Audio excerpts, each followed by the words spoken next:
All right, welcome back to another episode of D-Pod. We have another couples episode today. Today we have Percy and Elaine. Hello. Yay. Nice, welcome back, guys. You haven't been, I think Elaine hasn't been on D-Pod since you guys first moved here, which was when? Like 3 years ago? Yeah, Has it been 3 years already? That 2 was years. like 2.5. 2.5. Okay. Years You're in your ago. third year. It was also in the 4th floor of Greenwood 4 where it was sweltering in the summer. Oh yeah, that was, sweltering. We were just sweating. Yes, now we're in my office in Evanston, and it's really cold. and it's it's cold because it's nice in here. I have 2 big windows here, so nice. So we've been doing these couples episodes as we've been doing with the other couples. We're going to start off with a little game, all right, a little newlywed questions game. Are you guys still newlyweds? How many years has it been since you got married? Almost 3. 3. Almost 3. Okay, so Have we played this game before? so if Percy could only eat one fast food chain forever, what would it be? That's easy. Okay, so you have to say it at the same time. Got it? 3, 2, 1. In-N-Out. Oh, easy. Easy. But there's no In-N-Out here. No. I know. So I was my- like, there's a brief second I was like, Red Hot Ranch? so my substitute, the Wait, is closest that one I found is Red Hot Ranch. Is that good?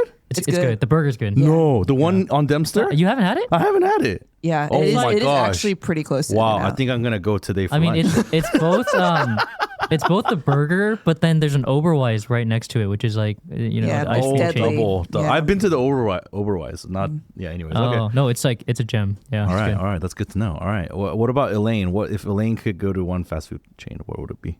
Ready? 3, 2, 1. Sweet Chipotle? greens. Oh dang. I think it is Chipotle. Sweet green Yeah. doesn't count as a fast I don't know. food chain. That's why I was confused. Chipotle is barely a fast food chain. I'm like, I don't even know how I would answer that. I Do you feel not like go to fast food chains? Maybe Is it that has why? to be unhealthy. Yeah, it has to Is be that what unhealthy in the- order if it's a Is that fast the food definition chain. of fast food? Oh, I you feel know, like- maybe Taco Bell then. I Taco do Bell? Like Taco Oh, I Bell. see. Yeah. Dang. Oh. Taco Bell.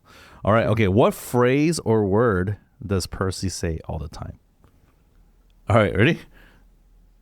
3, 2, 1. Like, I don't know. I was gonna say sorry, but I was like, that makes you seem weird. Like? Oh, Like- like. because I think Percy often tries to explain things or describe things, and then Oh, yeah. that's the word he uses, like the It's like when you're this? trying It's to like this. yeah. I've heard that. Okay. Let's go the other way. What about Elaine? What phrase or word does Elaine say all the time? Okay. 3, 2, 1. What the? Is that right? What is the situation where that comes up, or just every situation? Any like something that's mildly perplexing.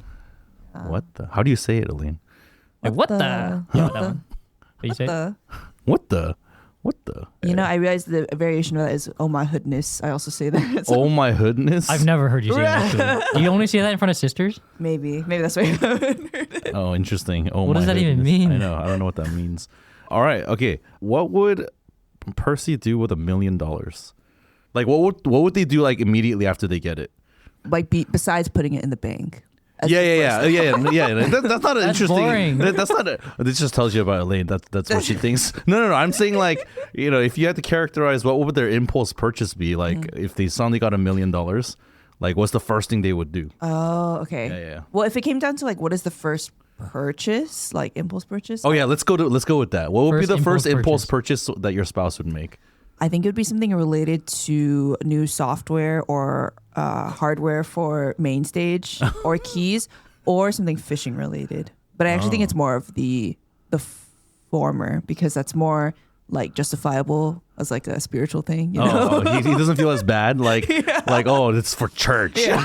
Versus if he bought like a fishing boat, that'd be really hard to justify. I was gonna say would. fishing. I was gonna say fishing. Yeah. Yeah. What would you buy? Maybe like one of those like sonar things that can detect like, like if the there's fish? like fish, just so that you have a higher chance of not getting skunked. I didn't even know that existed. How Yeah, much yeah. do one of those things cost? If I tell you, it knows that I've looked into it. It's not I a trap. think it It's not a ranges trap. from like I think you can get a cheap one for like $50, $60, and then the really expensive ones are like hundreds of dollars. Oh, that's not that bad. Yeah, You don't need $1 million. You don't yeah, need you $1 don't. million. You can buy that right now. Oh yeah, this isn't a boring answer. I thought I was looking for something in the tens of thousands of dollars. That's true. Oh, I guess it would be a boat then. Yeah, see, it would be a boat. It would be a fishing boat. But then, like, if you have a boat, you also need like a truck to pull it. You need like all this other stuff that comes with it. oh yeah, then you have to buy a truck. Then I have to buy And a truck too. trailer. Yeah, $5 million. I It's have. like No, or you're a you mouse just cookie. they have a. Oh, I guess you do. Yeah, you have to take it out of the water in Chicago. Yeah, you got to take it out Yeah, in the that's winter. true. Yeah. Okay. What about the other way, Percy? What would Elaine's impulse Oh purchase? my be? goodness. I don't know, like an awesome winter coat or something. I don't know, like a more awesome winter coat or like more, So that you could be warmer. more winter coats. Yeah. What do you think, Elaine? What would your impulse purchase be? You know, the first thought that came to mind is like I would actually, because the one purchase that I constantly make that I don't feel bad about is lotion, like forms of lotion. And there are like face creams that advertise like, oh, this is like the thing that will just solve all of your skincare problems. But then a lot of lotions are cost like hundreds of Oh, dollars. it's the Korean So lotions. I think I would actually just buy every single one and then try it and then figure out which one is actually worth the money. Because the reason That's a I good don't answer, try them yeah. is because it's like, why am I going to drop You're like just gonna walk into one of 300? those Korean skincare places and just give me one of everything. Yeah, exactly. Actually, that makes a lot of sense. yeah. It's a very practical Yeah. answer. All right. And then last one. Okay, what is your spouse's biggest irrational fear? Oh, this is easy. Yeah, for you me. know, This is easy for me. you know. Oh, yeah? mine. Oh, yeah. Oh yeah, what's Elaine? Did I say it? Oh, It's like fruit flies. It's flies. Just generally, and It's they're just like flies, yeah. it could be tiny. It could be like a Oh. gnat-sized fly, and she'll freak out. You're like I actually don't- scared of them? I'm not scared of them, but they make me really, really like uncomfortable, Oh, like I see. skin tingly, kind of like. Oh wow. Yeah, but it's not like I'm afraid that they're gonna like. Kill you or something. Like if I know there's a fly in the living room, like I just cannot like rest in the living room, like be at peace. All right. Okay. What about you? What for Percy? Man, it's hard to think of like irrational fear, but I can think of a lot of like things that he doesn't like. I'm just never scared, right? Is that what you're saying? I'm just too brave. Well, no, that's not it. Like so recently. Oh, Dang nice. it. Well, so recently I discovered that he gets the heebie-jeebies about like fluffing up the Swiffer duster. So I actually really like taking the Swiffer duster and like yeah, this is separating weird. it and making it fluffy. But he just like doesn't like that. Like he just Really? like yeah, like Why? So I have like my fingers. They're slightly there's like cracking on like the palms of it, and so like when I go to fluff up or like when I touch something of that texture like that the Swiffer duster has, Does it like grate against your skin? Or it'll something? like catch against these like different Yeah. like pockets of my and I guess he fingers. really doesn't like Yeah. that. And it so. feels like oh like So what I'm hearing is that you need lotion. On yeah your hands. basically I need you to have $1 million so I can try out all of those lotions that you have. Nice. All right. Well, thank you for playing the Newlywed Game. So I do want to kind of talk about marriage and we're not going to talk about it in depth, but I thought it'd be funny to try to draw some stories. What has been like? What are some either funny disagreements or silly disagreements that you guys can laugh about now? Because like disagreements and conflict is just par for the course when it comes to having close relationships, and so it's always kind of interesting to see what do couples disagree about. What has been some for you? So I mean, if it was easy to put down an answer for me, but I also feel kind of nervous because Elaine's here. And shoot. and I have a certain version that I tell stories. Oh. But then because she's here, she's gonna set the record straight, and her Oh, recollection is no, I probably see. better than mine. Okay, so we'll get the true story. It's good. From me, from Elaine probably. Yeah. Yeah. So what's yours? So one story I was thinking about was when I think we were still dating. I think I just randomly brought up like, hey, I was looking at getting a van. And she was like, okay. So at that time she had one of the current vans that we have, the Toyota Sienna. And so she was like, okay, like what van were you thinking about? And then I said like, oh, like I was thinking about either like an Odyssey, or I actually really like the Toyota Sienna you have. So I was thinking about getting a van that was like the same thing because it's so reliable. And then she like, suddenly it felt like the windows were frosting over and then a cloud came and covered the sun. And so we got to the place that we were having lunch, and there's this like older like Korean lady, like it was a Korean restaurant, Yeah. I think, and this older Korean lady's like serving, and she's like, oh, like, how are you guys doing? And I was like I was like, oh, I'm fine. And then Elaine was quiet. Elaine was silent. And then we You didn't respond to the lady? Well, I'm not saying anything because the story is already wrong. Oh, I see. Okay. Yeah. All right. We'll let Percy finish. Yeah. So what actually happened was, so then basically like it's a pretty like cold like lunch. I mean, the food was really hot. It was just like it was a very cold environment to be in, and yeah. And I remember like, wow, I'm like, what did I do? All right, so here's how it actually went down. Well, I guess so. Yeah, we had been dating at the time, but I was like, at the time, for context, I was struggling with this general sense of insecurity of like, oh, like I like where this relationship is going, but I don't know if like Percy's all that interested. So that's kind of like the background. And then, so when we got to the restaurant or whatever, Percy said like, oh, by the way, and you said, I actually put myself on the wait list for the Toyota Sienna hybrid car, like minivan. And I was like, the Sienna? He's like, yeah. I was like, the same exact car that I have? And he was like, yeah. And so in my mind, it was a different color.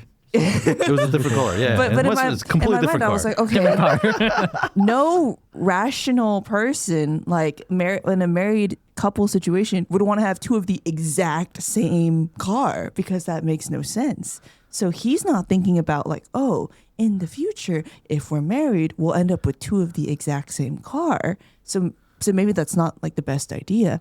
So I was like, he's not thinking about that. He's not thinking about we could potentially get married. You're not thinking about us. And then, so he sees no future in this relationship. What am I doing here? So then that's when I was like, yeah, that's when I got mad because I was, which I didn't, in hindsight, I realized I read a little bit too much into it. I now understand much more about the dynamics of how men think and how women think, and women and men do not think the same way. Yeah. Amen. Yeah. So, so then, but I also realized I agree. Part of that was influenced by, so I mean, it was like, two of the exact same minivan, but I also just thought it was impractical to have two minivans as like a married couple with no kids. And also growing up, like my family had a lot of different types of cars. So I was like, oh yeah, like you want diversity of vehicles for different purposes.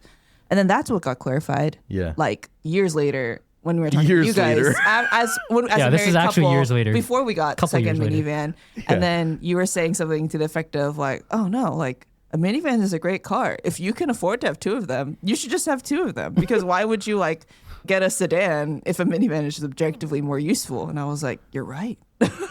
No, it's funny to me though, because you bought a minivan, and that's an incredibly, to use your logic, it's an incredibly impractical vehicle for a single woman to have. Like, what? Why? You should have gotten like something cheaper and something that's more. Yours is gas efficient, but like you're gonna live. I guess you lived in a suburb too. I was gonna say like you live in a city or something like that. But it's just not the car that single women drive.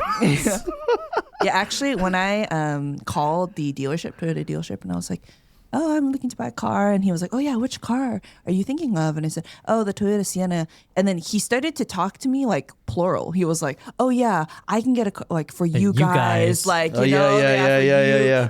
And I was like, that's funny. It's just me. Like, I don't know who you're referring to. Yeah, you just assume that you're a family. Yeah. Yeah. So then it's really funny that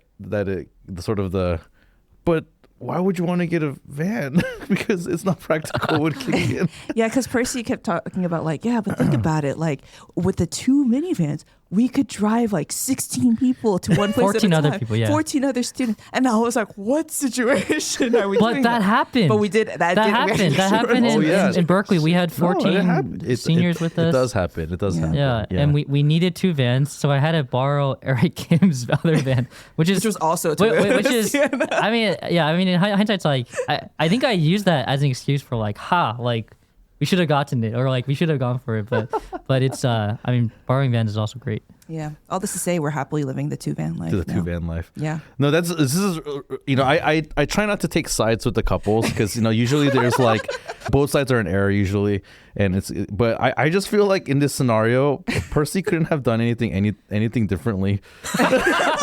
All he was doing was reporting that he put himself. He's like, I mean, you guys weren't even married. It's his decision to buy whatever he wants.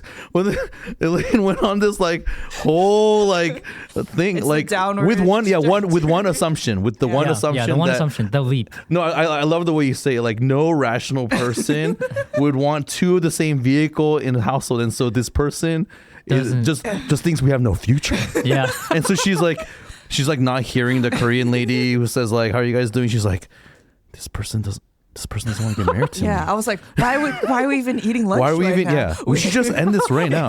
We should just end this right now. Whoa. Okay. Whoa. Yeah. No, but yeah, that's what happens. That's what happens to girls. You Yeah, just get in your head. that's true. No, that's true. So, yeah, it was a very I think through hearing about the story, I was like, yes, it's a review of. Anyways, I don't want to say some general statement right now that is going to get me canceled. So. There are differences. Yeah, there are differences. There's some differences. It's good. Yeah. Nice. But speaking of the two van life, one of your guys' friends, yes. recently, we keep him anonymous? Speaking of two, because right now you guys don't have the two same. You have a Sienna and a Chrysler Pacifica. They're different colors. Yeah, Very they're different colors. different Slightly colors, different functionalities. different models. Like Yeah. the Pacifica, which I was an early adopter, has stow and go seats. Guys, the Pacifica. Okay, this is my plug for the Pacifica. The seats go into the car. And so it has actually as much cargo space as a typical truck. In fact, I can fit 8x4 stage pieces into my van that cannot fit into Genji's truck. Actually, my van has more like length space than Genji's truck. Yeah, it does. And it doesn't have a tire wells. Yeah. And so actually you have more flat space. This sounds like Chrysler paid you guys Yes. for like an endorsement. And Chrysler Pacifica only minivan that has third row access with a car seat installed. For Like because it leans forward. It doesn't exactly. The Odyssey, the Carnival, the Sienna, all of them. If you have a car seat installed, you can't access the third row With from that seat. side. Yeah. Right, which seems like whatever. You just use the other side. But then if you have two kids in car seats, now you have to take out a car seat to even access the third row. Oh, I hadn't even thought of that. Pacifica. It doesn't matter. I can have car Just seats leans on forward, both sides. yeah. It just leans That's true. forward. You still have third row access. Oh. So, anyways, it's just a superior car. Yeah. It's like an ad break. Yeah, I know. We'd like to thank This Chrysler. Teapot is the sponsored by revenue- Chrysler, This is where the money comes in. Dodge, and Ram. But you know the sad thing I did hear about Chrysler? Just a really small tangent. I think the Pacifica is their final car. I don't think they're making any more cars. Oh, it's not their final car. Oh, it's not? They released the concept car like this past year. Oh, okay. Yeah, Never for the mind. future. Is it a So- minivan? No, it's not. Oh, okay. It's like a sedan. But Chrysler, their only car right now is the Pacifica. Yeah. Yeah, Oh, yeah, yeah. maybe it was that. But it's the same company as As all Jeep, these others, yeah. Dodge, and Ram. Yeah. Yeah, it's all okay. one company. Anyways, who was this? So- Who was the? Are we gonna keep? Oh, him anonymous? Anonymous. so one of your friends, whose names rhymes with Lofumi and Kia, they purchased a second van, but it's the exact same model, year, color, everything. It's a different year. Oh, it's a different year, but the same model, make, Model. color, color. Okay. the same. Yes. Okay. Yeah, so it's a blue Odyssey. Yeah. Yeah. Deep blue. Dark blue Dark Odyssey. blue, yeah. Not even like different shades Yeah, of blue from it. and not that we're judging him. I mean, it's great. I'm glad he's We're not he's judging happy. him at all, right? Yeah, we're not judging him at all, except for the fact that I think he was trying to hide it. I think he was embarrassed because he didn't tell anybody about this purchase. And when people kept asking him, like, "Oh, so what car did you get?" He was kind of not answering the question. And I think he knew that people would be like, "Oh, you're weird." Yeah, I mean, like, it's great to get two van. I totally understand. Like, Yeah. if that's the best purchase, Yeah. that is available to you, like, you should go Yeah, for you it. should go for it. But it is a little strange that the wife can only distinguish the two from the license plate frame. Oh That's yeah, the she has only trouble way she distinguishing can- the two. That's She funny. has problems distinguishing the two cars from Yes. each other. Yes, and I can't think of anything right now, but I'm sure that will lead to some issues in the future. So, Oh, we need to get them a lot of like decal stickers to put on the car. but no, it's kind of like having twins. If you have twins, then you're gonna have to learn to distinguish them somehow. All right. So, I mean, left part, right part in your hair, like something, right? So, anyways, they'll figure it out. So, all right. So, you guys have been, like we said, been married a few years now. What do you think's been like one major learning so far from marriage for you? Yeah. How has that served to grow you as a person? Yeah. I think one learning that I've been experiencing from marriage is that like your spouse is in a lot of ways like the person you can experience the grace of God from the most, because they show you the most amount of grace. They experience the most of you, and through that, then they experience the worst parts of you. And then they then perpetually end up showing you the most amount of grace. And like that, grace doesn't always come from just like, oh, like you did this wrong, but I forgive you. So a lot of it actually just comes from like them choosing not to say something or not to act on something or to let things go. And I'm not saying this from the perspective of like me towards Percy. I'm actually saying this perspective of, I know this Percy deals with a lot that he doesn't say. And I know this because there have been times where like I realize some of the disagreements that we come into have to do with like whether to buy something. Like, let's say maybe I threw something away but Percy wanted to use it. And then, like actually like a month later, we did need that thing. So now we need to buy a new one of that.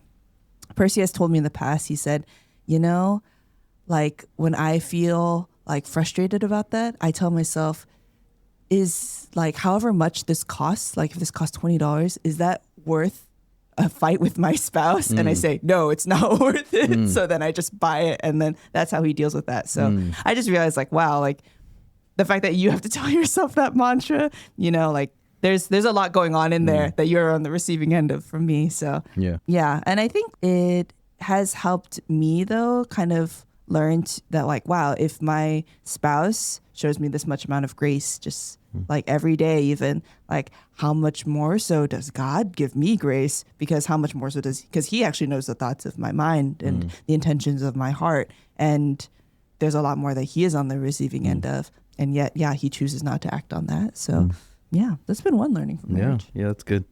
I like that mantra. It's sort of what is having peace and warmth and love in the relationship worth? Like, how much is that worth? It's worth a lot, actually, right? And and so I like that. I mean, especially if the conflict has to do with like spending. It's like, oh yeah, that makes sense. It's like, I'd rather pay this extra 20, 40, 60, however much it is, rather than lead to greater conflict in our marriage or something like that. So yeah, that's good.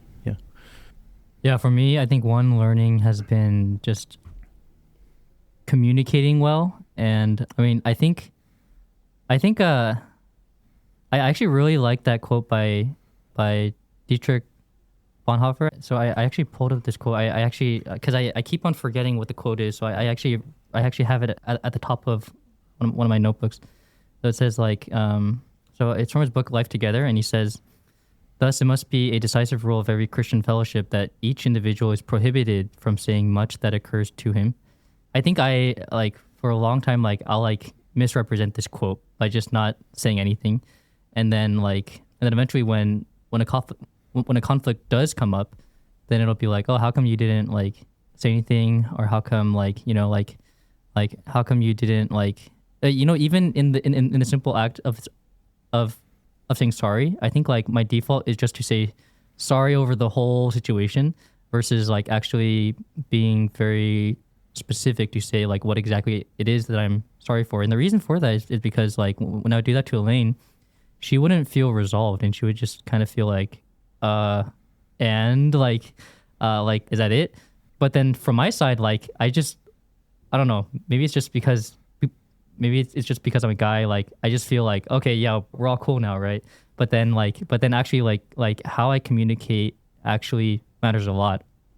And so, it kind of reflects, like how we even did premarital counseling. Cause I think what the counselor did with us was we did the whole prepare and enrich survey. And then at the end, she was like, wow, your guys' communication scores are really like different from each other.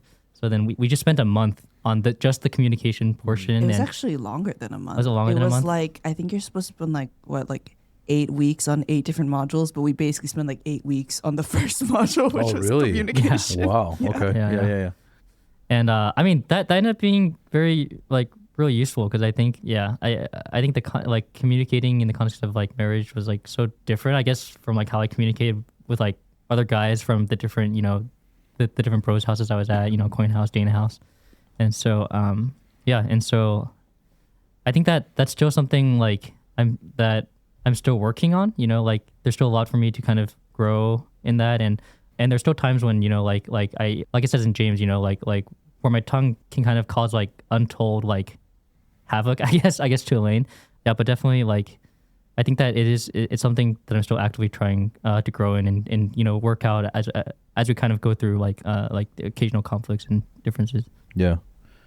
So when you say communication, what did you guys, what have you learned about that? Like growing in communication? Is it a matter of communicating more? Like, oh, I don't speak enough. Because you seem to allude to that a little bit. But also people can have communication issues because even if words are being said, like the other person's not receiving it, and that happens in various forms. I'm just curious kind of what have been your guys' learnings on how to communicate better in your marriage. Yeah. I guess I was talking about generally, but it is both. Yeah. The times where I don't express myself enough, it's like I need to like actually, like even if it's like uncomfortable, but I think for me it comes down to just thinking about it and just giving it serious thought. I think one of my tendencies is just to just kind of like quickly brush off things. I think it's kind of part of my character where it's like I just really don't like drama, and so like I'll just want to move on to whatever the next thing is, and like if it means swallowing my pride and just saying sorry, that was kind of what I would do for that. But then actually sitting down and thinking about what is it that I'm sorry for, and trying to understand like how did I actually hurt you through what I said, even through what I didn't say, like things that I should have expressed but I didn't. Yeah, I think we have I can think of instances where it's like our communications with each other we're not like landing the right way. One thing that came up, I think during premarital counseling was, and this is actually related to another funny dating story we have about running into someone who claimed he was Jesus. Oh my gosh, this is... which we can say for another time. Yeah, but the best story. One thing that came out of that story was realizing that I will often try to diffuse uncomfortable feelings that I have using humor. But then Percy, hearing humor from me, thinks, she doesn't think that situation is all that serious. Mm-hmm. Yeah. So then he's being humorous about it. But then I got offended because I'm like, do you not see that this is a serious problem? But then I was like, what? Oh, that's interesting. Yeah, because he's like, wait, but you're joking about it. Yeah. So I thought it was not serious. In that context, it was like a guy who claimed he was Jesus, who was trying to stalk me, basically. So on the way to premarital counseling. Oh, dang. Yeah. It's all linked. Yeah. But so that's one kind of like communication thing I had to learn about myself. I think from Percy's perspective, there have been certain phrases maybe that he's used to using or ways of saying things that I think for me came off as kind of harsh or critical, but from his perspective it's actually not meant to be taken that way. And so I think learning to work through that and learning how to actually change our communication so the other person can receive it better. Yeah, that's another learning from marriage. Yeah. And I find that a lot of conflict or misunderstanding happens because for me and Kata, it's so there's the misunderstandings, like the phrases that Percy uses that he doesn't mean anything by, but then maybe Elaine takes more personally. So I've definitely seen that a lot. There's tone issues sometimes, right? Where if you were to just take a transcript, the words seem fine, and yet the way it was said is not fine, right? And so that leads to a lot of issues. Definitely experienced that. Actually, I just thought of one of the main things where it actually came up in I guess early on, but also as Elaine interacted with my family over last winter break, it was through unsolicited feedback, and I think I'll just say it because my family just does it a lot, and it's not like we hate each other. We're actually so close that we just say all kinds of stuff like hey, you should cut that this way, or like, yeah, you know, like it happens a lot in the kitchen because we're all about we're all like together. everyday trivial things. It's all right? really Yeah, trivial yeah, stuff, yeah. but it And happens it's not all the even time. like you should cut it that way. It's like, why are you cutting it that way? Yeah, it's like kind of harsh. Like, so if you're not a part of our family, it's like, what is wrong with these people? These Yeah. this is such a dysfunctional family. And then, but then she also observed that there was this kind of like, like we were just able to kind of like say those things without getting offended. Now, when I brought that into my relationship with Elaine, that didn't go down so well because it's really annoying and no one likes, you know, just being micromanaged, and she wasn't asking for feedback like how to do this or that.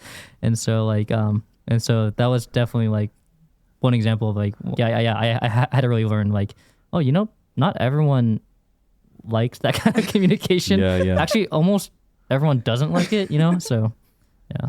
Yeah, it's so interesting, like how our family of origin plays into our marriage dynamics. Just it explains a lot of who we are, and so I remember hearing about that, like when Elaine spent extended time with Percy's family for the first time. It's like oh, things like make so much sense, you know. It was like a light had dawned about. Yeah, and then there's greater sympathy and just empathy toward, like, oh, okay, like I see where you're coming from, you know, and then that and then you figure out as a new household, okay, well, what are our patterns, right? Yeah. And so part of leaving behind our mother and father, like it says in Genesis 2, is to also leave behind the patterns of relating that maybe we got used to that worked in that setting.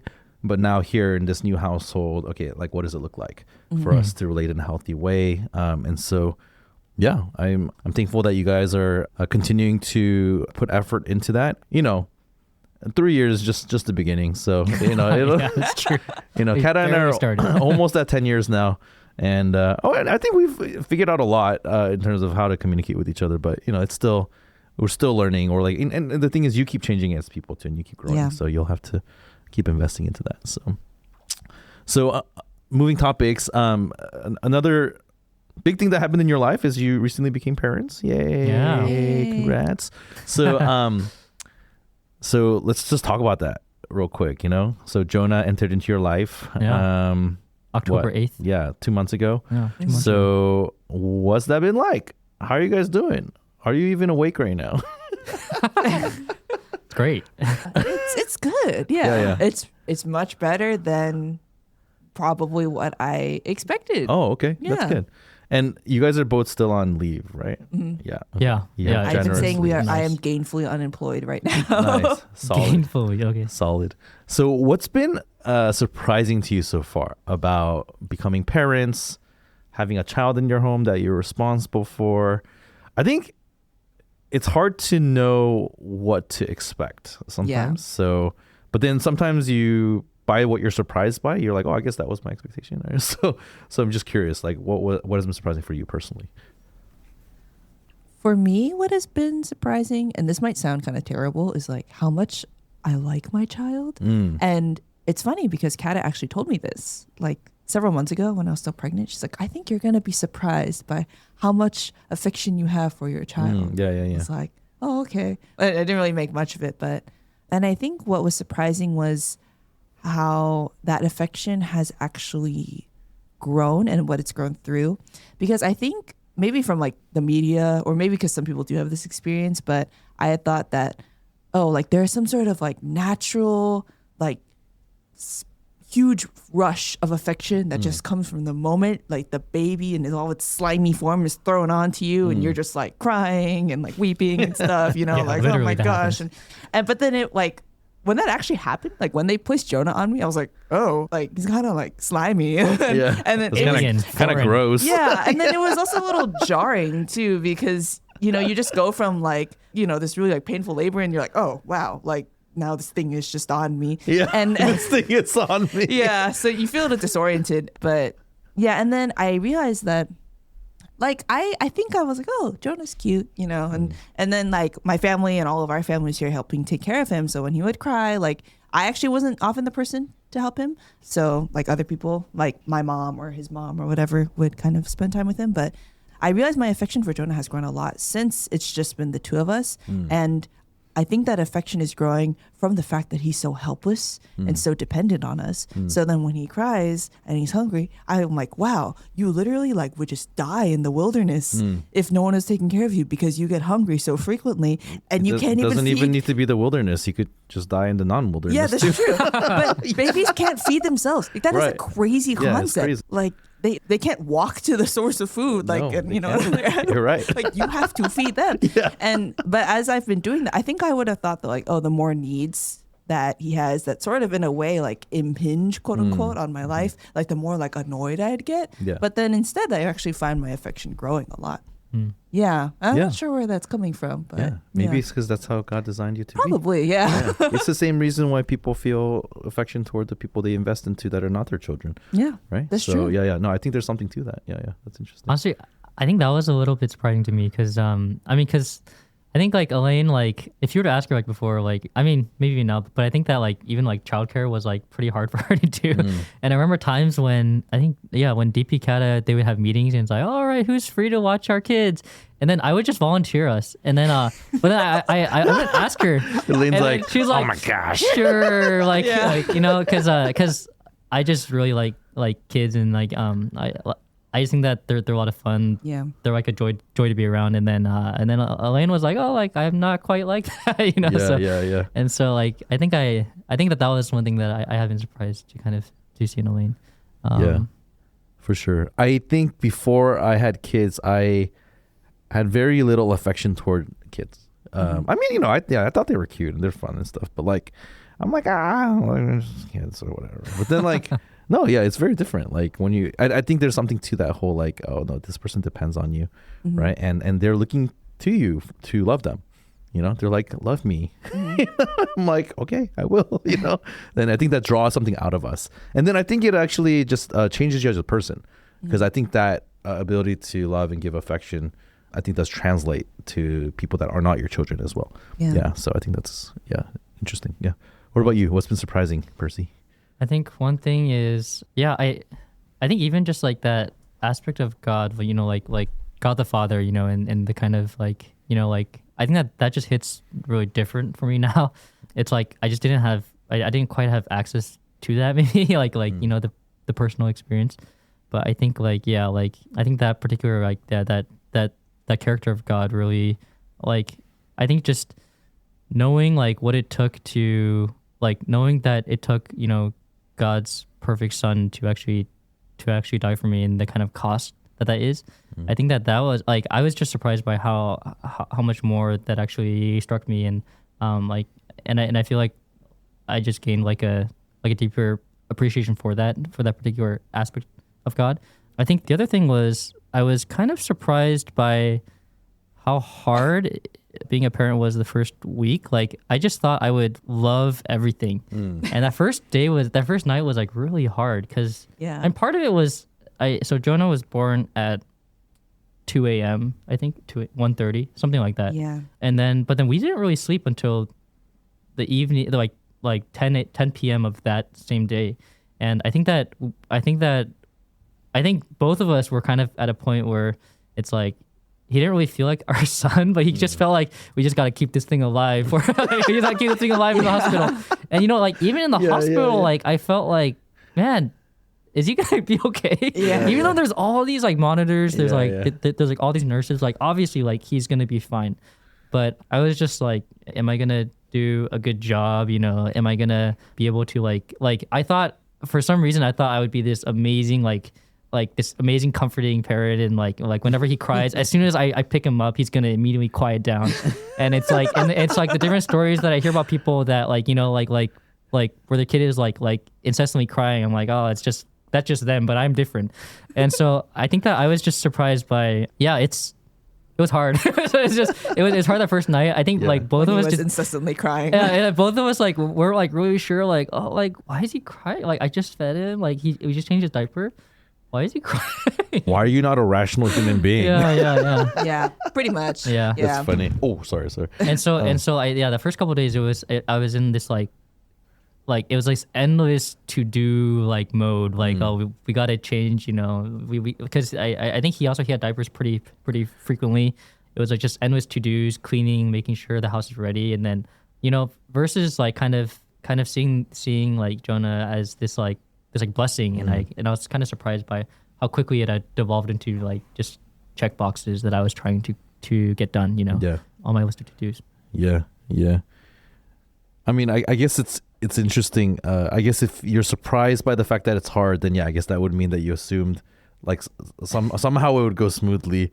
Because I know some other people, they're surprised by, it wasn't as hard as I thought it would be. And that sounds almost a little bit like what Elaine's saying, but maybe it's because I'm sure it was hard too, but like, it's a little bit because like I don't naturally like kids or whatever. So I guess it's gonna be terrible. Yeah, it just depends on where you're coming from. I was just unreasonably optimistic about that first week. That's so funny.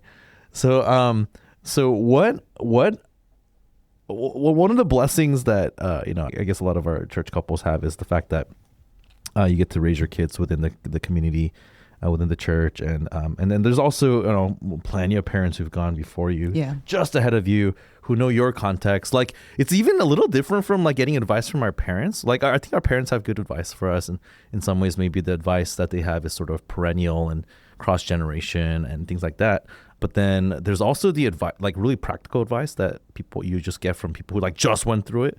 And they're like, remember this, remember to do this, and buy this product or whatever, because like the baby products constantly get innovated. So, what has been like one practical thing that you tip or advice that you heard that's been like game changing? You're like, dude, that's helped me. Is there something like that? Yeah. I mean, so we took a Barnabas class with Tim and Debbie, and it was for expectant parents. And I think one of the tips that we learned from that was like, don't just spend all your time on Google, like just looking up different things about like, like my baby coughed this way, like, is there anything wrong? Or like, there's just so much out there on the internet, like people with different babies, different experiences that like, and like they shared that it would be really overwhelming. And I feel like we've been shielded a lot because like we just turned to like, it was like basically what Deepu was saying, like turning to the people like around you in the local community for advice, like how to do this or that, or how did you manage this. And so, I feel like a lot of fears that would have otherwise set in, and a lot of anxiety, like a lot of that was actually alleviated because we just like decided not to turn towards like the internet as like the main source of information that we would consume. I mean, I feel like I would have a lot of fears about like when the baby's sleeping at night, because there are times when I especially early on, like it would look like he wasn't breathing. I guess because he wasn't breathing for like certain periods of time. And I feel like if I were to look that up, that would have been like terrifying. Like you should pack up and like head to the hospital now. And I feel like that is like generally like the baseline thing that the hospital I think told us. It was like you should just go to the hospital no matter what. And I mean I guess that is the very safest thing to do. But then I guess I'm talking about like needlessly giving in to fears when you have other people around you that actually like they have a lot of experience, like maybe like a lot of experience that they just had that they could just immediately pass down to you. And so there's at least that connection there that you can draw from. Yeah. I think just to make that point a little subtler, I mean, because the example used was like the baby seems to be not breathing. Because if the baby's not breathing, that's a serious situation, and you should go to the hospital. But here's what you would hear from someone who's been a parent before, which is that, and I don't think everyone goes through this, but I know enough parents who've experienced this, which is irrational fear that your child is not breathing. From the parent's perspective, is something that people do go through. I experienced that. I experienced like, oh my gosh, Emma's not breathing. But it's just that like her breath is really like, exactly, quiet, or like she doesn't take as deep breaths, so it's not like her chest moves like, so it could just be like kind of a slow breathing situation. And then you listen closely enough, you're like, oh, okay, she is breathing. And I check her pulse. Oh shit. Like so the that experience of freaking out and then kind of living in that and like, oh my gosh, is something okay? Versus hearing from someone, oh yeah, I had those exact same fears. Like in like 99% of scenarios, the child's fine, and there's no reason to freak out. Like, it's understandable. And so I think that's the kind of thing that helps ground you. Right. Because I think by nature, if you look things up online or, like these things, it's sort of going to give you the worst case scenario, or it's going to list out the worst case scenario as one of the options, and doesn't really tell you the probability that's going to happen is like almost nothing. Right. So then it gets a little bit hard to measure. So yeah. What about for you, Elaine? Yeah, this is just a practical piece of advice, but I think you guys actually told us, among other people, but just getting like a lot of everything. Like double of everything. Like double of everything. Yeah, and yeah, so that came up in the context of bottles, right? Like getting twice as many bottles as you think you need. And most recently, we've experienced it in terms of bibs, because Jonah spits up a lot and he just drools goes a lot. Just goes through bibs like crazy. And I think maybe other parents knew how many bibs we would need because we received so many as gifts. We're like, surely we don't need. We actually like returned 30. several. But it turns out we actually need like 30 or 40 because and I mean, part of it is not because like, I mean, part of it is the aspect of like, oh, he uses more than you think, but it's also just like, it clears like the mind space of like, I realized like, oh, when we were running out of bibs, like start to feel like, oh man, like now you need to do laundry. And then there's just like, it kind of takes up a little bit of your mind space. So just having more things, even if at the end of the day, like, oh, he only used like 5% of the bibs that we have, like it's better to just not let that be like another thing on your mind. Right. To have like excess of it. So yeah, that has been, I think, very helpful. Yeah. And that can sound wasteful. It can sound like, oh, why do that? Because we tell people, hey, if you have 2 cars, get 2 car seats, right? And people are like, why? Yeah. Like, you're spending twice as much money. So I agree with that statement. Like, yeah, I mean, this seems a little wasteful, but it's because of this. Like, why is that little extra mental bandwidth, right? Because if you have 2 car seats, then now the parents don't have to keep texting each other, oh, hey, when can I pick up the car seat from you? Because I have to do the pickup tonight. No, instead, like, you don't have to coordinate that. Like, so why is that little extra mental bandwidth necessary? Well, it's because our vision for our lives is not merely to be parents. Like, our vision for our lives is to be parents who are also lifelong kingdom workers. And if you're going to have capacity in your life to not just think about your life and the things you need to do for your household and for your child and for your multiple children later on, but also like take care of a group of people under you that you're shepherding and you're spiritually guiding, whatever mental bandwidth you can gain is huge, right? And so of course we don't do it, we try to be frugal with our spending and be wise about and discerning about how we spend our money. But for me, like spending a little bit extra so that these kinds of logistical things don't get in the way. Like, oh, I get stressed because I don't have enough bibs right now. Like, seems like like spending extra 20, 30 bucks to gain some extra mental bandwidth with regards to that seems like well worth the cost, right? And so I guess that's sort of where that comes from. Yeah. And it's true that I realized that, we could go off of like 10 bibs and 5 bottles if we just spent all day at home and anytime he went all through of them, we just wash them. it right away. Yeah, like then we could totally do that. But the thing is, like, we're not home all day, every day to do that. So because you guys are running a ministry on the south side. So so we're going to need more bibs. Yeah, you're going to need more bibs. Yeah, for sure. Just for our people who maybe don't know, who might not know, for our non-parents, what do you pack into a typical baby bag when you go? Oh, gosh. Wow. Give us the quantities. Okay, so there is is this like an all day? Like we're out all day backpack? You're going out all day. Oh man, Let's just start with bibs. Okay, so bibs, I mean, if Jonah's going out all day, I'm going to pack like 10 bibs. 10 bibs? 12 bibs, yeah. How many diapers? Oh, like at least 10 diapers. Okay. Yeah. How many baby bottles? Oh, baby bottles. Oh, okay. Like somewhere in the range of 6 minimally if I know I'm going to wash them. If I can't wash it, like 8. Yeah, somewhere around there. Depending on whether you can wash or not. Yeah, we have the burp cloth. The changing pad, wipes. Changing pad, formula, canisters. Change of clothes? How many change of clothes? Oh, like we have usually 3 to 4 extra changes of clothes. Yeah. And then like extra water bottles because like, if you have formula, for example, you can't just like, you know, You need filtered water. you need filtered clean water. Yeah, you know, yeah. you can't just use any old tap water or like yeah. snow on the ground. You know, Yeah. you gotta like Snow on the ground. Wow, I've never seen Yeah, that. I never heard Wow, of that that would be one. crazy. yeah. So water bottles. It gets heavy. Yeah. No, it's a Yeah. lot. Yeah, I just want people to It's like- appreciate that. Extra bags so that you can put dirty stuff in. Oh yeah, too. extra you know. bags. All kinds of extra bags. Yeah, you need Ziploc extra bags, Ziplocs, extra trash bags. Yeah. Yeah, for dirty diapers and stuff. Like, yeah, I'm pretty sure the baby backpack is heavier than him. So Yeah. we had a trip to we had a voyage like all the mentors took a trip to Indianapolis recently, and as I was carrying out all the stuff we had, I was like, wait, I think his stuff, because I was also carrying the pack and play.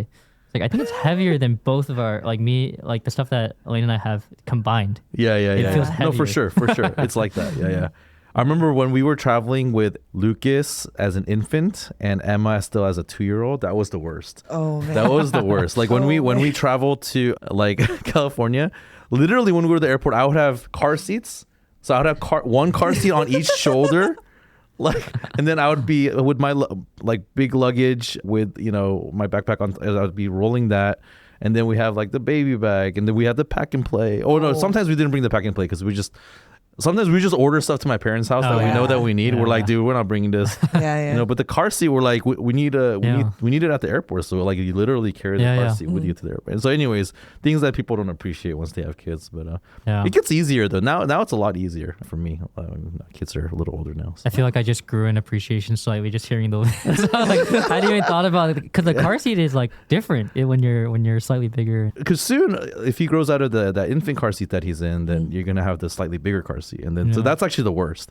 Wow, I hadn't even thought of the that. car seat just gets bigger because the child is bigger. Dang. And then when you have 2 kids, we had 4 cars. We have 4. So we have 4 car seats at all times in our cars, or like 2 on each, 2 on each, and then we'd also have extra car seats ready to go in case we need to pick up someone else's other kid. kids. Yeah. Yeah. So it's just. Dang. And this is when the Pacifica is key. It all goes back. All goes back to the Pacifica. It's the second ad break of the podcast. Oh man. All right. Maybe just final question. I don't think we're gonna get to the other topics that we were gonna talk about today. But final question. I guess as you think about parenthood so far, what's been harder than expected and what's been easier than expected? Yeah, for me, the thing that's harder is I thought I'd be able to meet every need of him. It kind of goes back to what I said earlier, but then also finding myself running into failure. I mean, one like kind of funny example. I don't know if Elaine finds it funny, but like when he would wake up in the middle of the night throughout, he doesn't do that so much like now. Like now I'm able to wake up somehow, but in the very beginning, I just wouldn't wake up at all, and so like. It would be like 2 a.m. and then Elaine would actually just like take him like if I wasn't able to wake up, and I always heard of stories of parents that or dads that couldn't wake up. I'm like, they're just weak, you know, like surely like I me? would be able to. yeah. They just don't have they don't have it, man. They don't got it. They're not, you know, like I don't know whatever deluded thoughts, you know, but yeah, and then experience but then running into the failure of like, oh man, I'm. Like, what is wrong with me? You know, like how come I can't do that? And I mean, there's like other like, you know, like biological, you know, things that kind of have to do with that.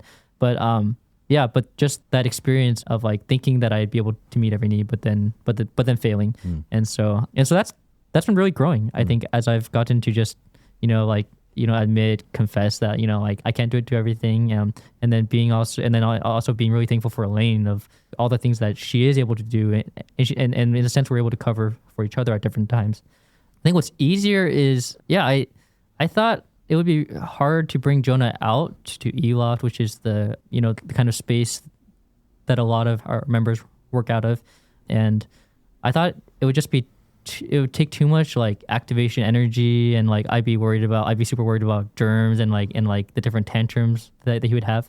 But man, it's really easy actually bringing him to Eloft. I think partly because there are a lot of people here that love Jonah, and you know, and they love holding him, feeding him. And so that's been like, I think I've been very pleasantly surprised with how easy it is to actually bring him out and just to see other people. Yeah. I mean, the only reason we're able to do this podcast right now is because I'm sure someone out there is watching them, right? Exactly. Yeah, Yeah. someone's watching Luis Jonah is right watching him. Oh yeah. Thanks, Luis. Yeah. Yeah. No, it's kind of interesting though, because you were characterizing like, just like, oh man, I couldn't get up, to take care of my child or whatever as failure. But I don't know if it's failure. I don't know if that's the word I would use. Like, it's just life. Like, it's like failure seems to imply that like unless you do this perfectly, then you're doing something wrong. But getting up and meeting the needs of your child is it's going to be a constant obligation that you have. It's an obligation that we have that like throughout our lives we're not going to be able to do it to the full extent as we want. So even now, like, so it's not about like getting up in the middle of the night, but oh man, like, wouldn't it be great if every time our children needed anything that I or any parent would be just like, oh yeah, like I'll help you, like, and just have such a welcoming attitude toward interruption. And like, I mean, like, we all know what the ideal is, but yeah, I guess quote unquote we end up failing a lot of times, right? And so, and the beautiful thing about raising kids, with the blessing of you guys, as a spouses together raising the kids, is that we can cover over and we have our strengths and weaknesses that we bring into that situation. And so it's made me appreciate my wife a lot more also. Like, I think I definitely bring a certain kind of, like parental authority, or, like I can be stern, and then, I can bring like the fatherly love. But in terms of just like care and warmth and like if our kids are like feeling sad about something, like they'll want to go to mom, right? And I'm like, that it should be that way. Actually, it should be that way, and if they're maybe scared of something and want like me to like catch a bug or something, then then it'll be me, it's like, right? Or if they want to learn something, or if they want to learn something physical especially, like they'll probably come to me, right? So like you sort of realize that there are different things you bring into your marriage too. And so it works out early, and so it even works out early on. And just somehow biologically, I think the moms who before they had a kid, they were not able to get up. They're not able to get up. Like my wife too. Like I guess Elaine, like in Percy, your experience too, right? Like Elaine's the one that has a harder time getting up in the morning usually. Yeah. But when it comes to child, boom, like it's really strange. And I wanted to clarify, because you were saying you're not sure how you can get up now. It's actually because I wake you. That's true. There are times that she just wakes. She hits me. No, this morning. Yeah, this morning actually. Yeah. But and then you use that and you get up. And that's good. Yeah, there's that famous story where Kata tried to wake me up in the middle of the night to get Emma, and then she was like, "I need a child," and then I just like didn't even open my eyes. I said, "What child?" And I just went back to sleep. So at least Percy didn't do that, right? We have our own version story, of that story. It was like, I think I like woken up. This is when he was waking up like several times a night. But then I think like around the second time, I was like, "Percy, are you gonna get up? And he was like, something's like, no. I don't remember this at all. No, I'm not. No, I'm not gonna get it. Yeah, and I was like, okay. And then she got up and she watched Jonah on her own. And in the morning, I was like, you said this, right? And he was like, I have no recollection of that. I know. It's just one person's testimony. That's funny. Yeah. All right, Elaine, what about you? What's been harder than expected or easier than expected? Oh, okay. So one thing that's been harder than expected is actually, it's not so much about parenting, but it's actually being a cheerful presence and like maintaining warmth in our marriage while we're parenting. Yeah. And I think I got warned about this too, like by a lot of like parents, like, oh, like, you have to put like extra effort into it, or like kind of almost like anticipating, like telling me to anticipate like, oh, there might be more conflicts that come up. But I had a hard time imagining why that would be the case. But it was, I mean, part of it is like sleep deprivation. But I think also it's just like a lot of it is the whole like maybe mental bandwidth for myself being taken up. And then I realized like, oh, wow, it's actually me who's becoming very like short-tempered and short-fused with Percy. Percy is like very consistently cheerful pretty much all the time. So, which is really good for me, actually. God knew what I needed. Yeah. But yeah, I think that was harder than expected. That like, oh, actually, like I do need to make intentional effort. Like it is very easy for me to kind of slip into like this like kind of grumpy mood. And so to be cheerful always required, I think, a little bit more effort from me, but like, it's going to require a lot more effort from me. Yeah. What's been easier than expected? Yeah, actually, what's been easier than expected has just been doing things like taking him out. And actually, because the first outing that he had was to his first doctor's appointment. I think it was like one day out of the hospital. We had to go. And I packed his baby backpack, and I didn't have to look up a list of what to pack. I just packed it. And I realized in hindsight, I know everything that's in there because I've actually handled so many other baby backpacks, like doing childcare and stuff, that I just intuitively knew what was supposed to be in there. Right. And actually, he had a blowout, his first blowout, at the doctor's office. And like, I was like, the change of clothes is here, like blah, blah, blah, and like extra diapers and like wipes or whatever. But I realized in hindsight, actually for a lot of parents, like that's something you have to learn. And a lot of them learn when they first have their kid. I need to pack extra changes of clothes. And I need to like pack even extra bags to put the dirty clothes in. But then it was all there already because like we just are so used to other people's kids. I think. Yeah. The blessing of having done childcare for many people, even when you didn't want to do it. And I'm sure there's many other things that are easier than expected, but I can't even like fathom the fact that they're easier because they just, I don't know. Just kind of, you're just doing it. Yeah, because you're just doing it. So. Yeah, that's cool. Okay, final question. All right. So what is your hope and prayer for Jonah as well as all the other kids, your friends, or, there's 4 kids coming, or, I guess 2 have come, 2 more on the way.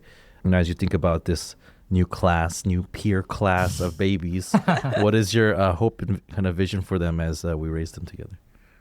Yeah, I mean, my hope and vision is that they would be, people that would really run hard after God. In a lot of ways, I feel very thankful for the kind of culture that a lot of the kids at our church are already setting. And it's like, it's kind of in response to all the changing culture out there, all the ways in which technology is rapidly advancing and like all that brings. But I guess my prayer is that they would continue to build on top of what people are already doing, all the kind of challenges and the pains kind of associated with that. And that, they would really burden over their own generation. Yeah, as I was thinking about it, I was reminded of a text. Actually, it's in Matthew and Mark, but I'll just read the Mark one, I guess. And his mother and his brothers came, and standing outside, they sent to him and called him. And a crowd was sitting around him, and they said to him, "Your mother and your brothers are outside seeking you." And he answered them, "Who are my mother and my brothers?" And looking about at those who sat around him, he said, "Here are my mother and my brothers. For whoever does the will of God, he is my brother and sister and mother." And I think like what I've gotten to witness with the kids in our church, and what I hope that all of the like kids that we're having get to experience too, is that like, actually it's the people who are part of the family of God, who are actively doing like the will of Jesus, are the ones who become like closer than blood, like who they can look at each other and become like, and say like, yeah, you are like my brother and my sister. Even looking at like, like all of the other like aunties and uncles, like to see them as like, yeah, you are like my aunt and my uncle, like you guys are like my family. I think that is the vision I have for those kids. Yeah. No, it's a huge blessing. It's something that I didn't appreciate until I became a parent myself. The blessing it is that we have a church community that's trying to live out the will of God. And of course, like I experienced that as a blessing for myself, but like raising kids within that, I just realized my kids and all of our kids they're starting way ahead of me. You know what I mean? Like they get to experience it from day one. And and the fact that we do college ministry, even secular people will say, wow, it's so good for kids to be around college students. Yeah, because it sort of gives them a vision for who they could be in the future.